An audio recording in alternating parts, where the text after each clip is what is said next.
हरिपाठ म्हणजे ज्ञानोबारायांचा बोध आहे, गाथा म्हणजे जगद्गुरु तुकोबारायांचा बोध आहे, एकनाथी भागवत असेल, भावार्थ रामायण असेल, हे म्हणजे नाथ महाराजांचा बोध आहे. दासबोध हा समर्थ रामदासांचा बोध आहे.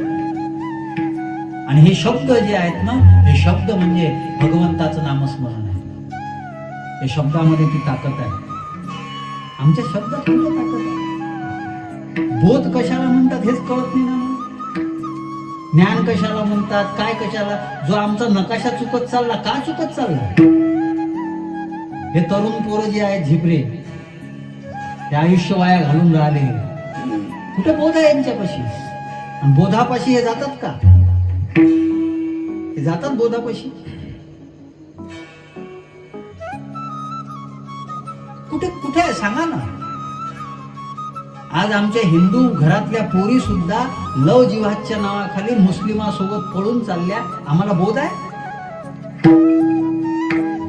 बोध आहे आमच्या जीवनामध्ये? आमच्या गावाला त्या दिवशी एक घटना घडली. एक मुलगी पळून गेली मुस्लिमाच्या घरात आणि ती पोलीस स्टेशन मध्ये ठाणेदाराच्या समोर त्या ठाणेदाराला सांगून राहिली, मेरे को मेरी माँ की तरफ से मेरे जान को धोका है. ज्या आईनं जन्म दिला त्या आईपासून माझ्या जीवाला धोका आहे, असं जर ती मुलगी सांगून राहिली हिंदू धर्मामध्ये जन्माला आलेली, तर तिला कोणता बोध आहे सांगा ना. आम्ही उदार आहोत. सप्ते चालू, दिंड्या चालू, कुंभमेळ्याला 66 करोड 30 लाख लोक.